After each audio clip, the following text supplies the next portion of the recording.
Pagar laut hari ini minggu depan akan kami panggil 3 PT yang di Bekasi. Yang pertama PT Tunas, ternyata dia sudah reklamasi duluan tapi ternyata belum mempunyai SHGB. Tapi dia sudah melakukan reklamasi. Nah, itu nanti kami akan join tim dengan Menteri KKP untuk melakukan proses-proses pemanggilan. Kemudian minggu depan kami akan panggil PT CL sama PT MAN untuk melakukan proses renegosiasi. Kenapa? Karena kami sudah sampaikan kemarin kan ini udah usianya 5 tahun lebih. Karena terbit tahun 2013 sampai tahun 2017. Sehingga hak kontrario aktifnya, aktusnya itu hapus karena dibatasi oleh PP 18 tahun 2021 yang itu hanya 5 tahun. Nah, karena itu yang ini kami akan panggil ajak negosiasi.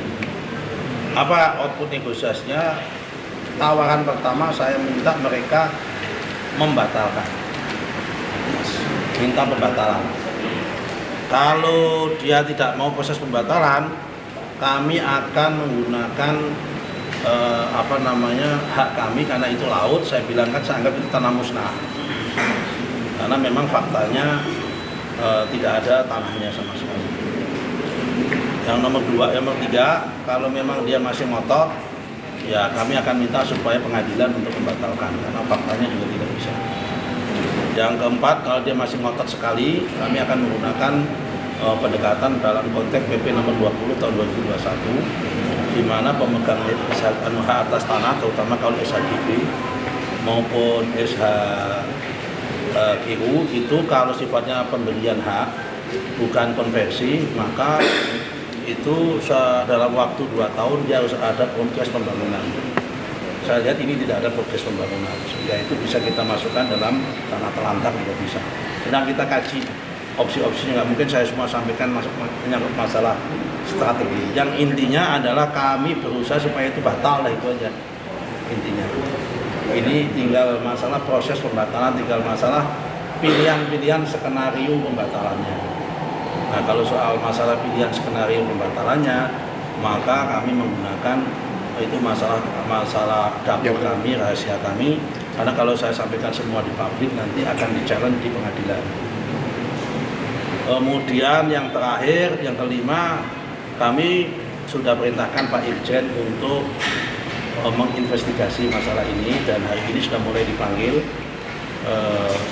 kepala seksi pengukurannya yang di Bekasi. Kemudian karena dari sekian banyak sertifikat itu 581 hektar itu ada sekitar 25 hektar yang sertifikatnya itu diterbitkan oleh Kakanwil Bogor. Karena itu kita juga sedang akan memanggil mantan Kakanwil yang ada di sana dan pihak-pihak yang terlibat di sana. Karena ini sifatnya di Kanwil pasti akan melibatkan ada panitia B. Dan pasti kita akan juga panggil lihat bagaimana duduk perkaranya di panitia B. Kalau nanti sekiranya akan ada ditemukan unsur-unsur mens rea dan unsur-unsur kesengajaan dan unsur-unsur tindak pidana, maka kami akan koordinasi dengan APH. Kami sudah sampaikan kemarin di Bekasi, bukan orang lain yang akan melakukan menyerahkan kami, tapi saya pribadi sendiri yang akan menyerahkan. Kalau kelanjutan pembatalan sertifikat yang dipagelankan sudah ongoing proses. Jangan sekali lagi membatalkan sertifikat itu tidak gampang, tapi tetap kita lakukan. Kenapa tidak gampang? Karena setiap proses pembatalan itu berpotensi di-challenge di betul. Nah, karena itu kita harus ikuti langkah-langkah prosedur. Endingnya, yang penting endingnya saja. Endingnya semua sertifikat yang di luar garis pantai endingnya dibatalkan. Itu aja. 50 ya Pak yang pertama dibatalkan. Yang udah itu 50. Belum kami cek. Tapi itu ikuti endingnya saja. Kalau kamu ikutin prosesnya nggak akan ini. Nah, kamu nggak akan mampu ngikutin karena itu kan prosesnya tiap hari bergantung. Jadi yang penting endingnya itu semua yang ada di luar garis pantai akan dibatalkan. Tapi membutuhkan proses waktu. Ada target nggak Pak? Semuanya clear? Ya, hampir aku nggak pakai target, namanya secepat-cepatnya. Tapi kalau cepat-cepat kemudian nggak prudent dan ada proses yang dilampaui, nanti malah kita kalah di pengadilan, repot. Kita yang penting kuat tapi cepat.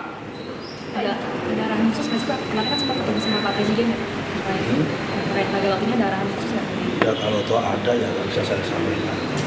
Namanya arahan khusus. Kalau arahan khusus, kalau arahan umum ya ada. Kalau arahan khusus masa disampaikan ke wartawan juga nggak khusus lagi. Ya barangkali bisa. Hah? Arahan umum. Arahan umumnya begini, Bapak Presiden itu kan mempunyai komitmen untuk membela rakyat. Beliau mempunyai prinsip ketegasan.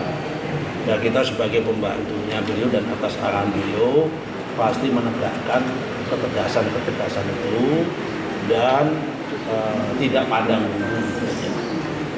Jangan sampai level tertentu kita tertibkan.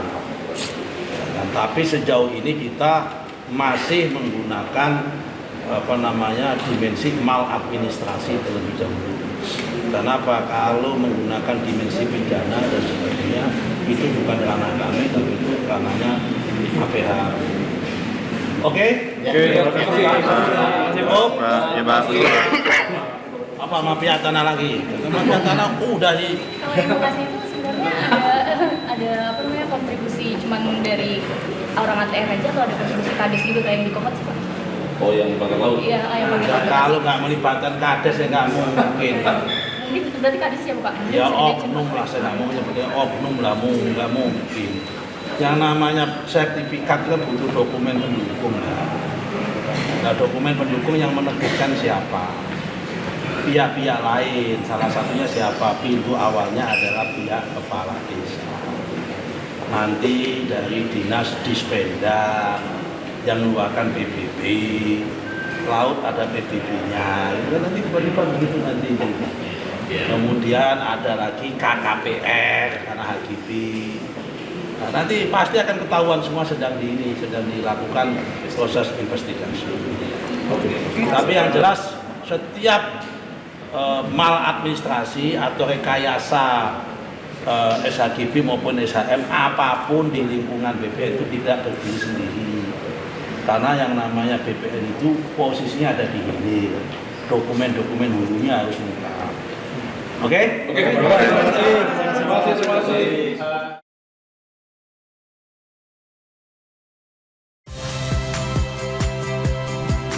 Saya Harjuno Pramendito.